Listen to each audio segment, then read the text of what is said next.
غور کریں اپنی زندگی میں کہ آپ ایک مسئلے سے گزر رہے ہوتے ہیں، اچانک آپ کے سامنے کوئی پوسٹ آ جاتی ہے، اچانک آپ کے سامنے کسی کی کوئی بات آ جاتی ہے، اچانک آپ کسی ایسے لیکچر میں چلے آتے ہیں جس میں آپ کا مسئلہ ڈسکس ہو رہا ہے۔ کتنی بار ایسا ہوا ہے؟ اس لیے یہ بات کنفرم جان لیں کہ شیطان جب بھی آپ کو احساس دلائے کہ یو ڈونٹ میٹر ٹو اللہ، تو یہ ایٹریبیوٹ اللہ کا آپ کے ذہن میں آنا چاہیے، ٹھیک ہے نا؟ اللہ تعالیٰ کہتا ہے سورہ نام میں کہ پتہ بھی نہیں گرتا، اللہ کو پتہ ہے۔ تو جس رب کو یہ پتا ہے کہ پتہ گر رہا ہے، اس کو یہ نہیں پتا کہ انسان جو ہے وہ دکھ میں ہے، اس کا بندہ جو ہے وہ کسی تکلیف میں ہے۔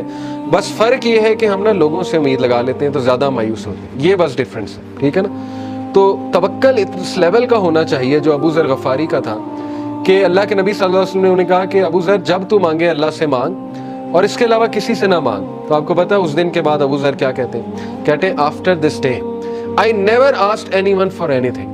ابو ذر کے بارے میں مشہور تھا کہ وہ یہ بھی کسی کو نہیں کہتے تھے مجھے پانی پلا دو، اس لیول کی مدد بھی وہ کسی سے نہیں لیتے تھے۔ خیر یہ بہت ہائی لیول ہے، لیکن یہ کہ کسی کی مدد لینا جائز ہے، کسی سے بات چیت کر لیں، نیک آدمی ہے اس سے مشورہ لے لیں، ٹھیک ہے نا، اس میں کوئی وہ نہیں ہے، لیکن یہ کہ امید اللہ تعالیٰ سے۔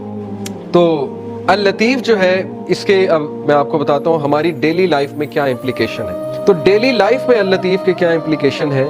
Have you ever heard someone say something you just needed to hear for no apparent reason؟ وہ کہتے ہیں غور کریں اپنی زندگی میں کہ آپ ایک مسئلے سے گزر رہے ہوتے ہیں، اچانک آپ کے سامنے کوئی پوسٹ آ جاتی ہے، اچانک آپ کے سامنے کسی کی کوئی بات آ جاتی ہے، اچانک آپ کسی ایسے لیکچر میں چلے آتے ہیں جس میں آپ کا مسئلہ ڈسکس ہو رہا ہے۔ کتنی بار ایسا ہوا ہے؟ میرے ایک دوست ہیں، وہ کہتے ہیں کہ ان کی جاب ہاتھ سے چلی گئی اور وہ شدید غم میں تھے، یعنی وہ اتنی اچھی جاب تھی لیکن بس وہ کچھ ہوا، بہرحال ان کی جاب چلے گی۔ تو کہتے بڑے ہی ڈاؤن اور غم کے فیز میں جمعہ خطبے میں چلا گیا، اور وہ جمعہ خطبہ رزق پہ تھا، اور اس میں ایسی ایسی آیات انہوں نے سنائی، ایسی ایسی گارنٹیز تھیں اس جمعہ خطبے میں، تو کہتے ہیں کہ بس میں وہاں سے خوش ہو کے راضی ہو کے نکلا۔ تو وہ کہتے ہیں کہ دیکھیں اس کو لائف میں آپ وٹنس کریں کہ اللہ تعالیٰ لطیف کیسے ہیں۔ آپ یہ نہ سمجھیں کہ یہ کوئی انسیڈنس ہے، نہیں، یہ اللہ تعالیٰ آپ کی مدد کر رہا ہے پیچھے سے۔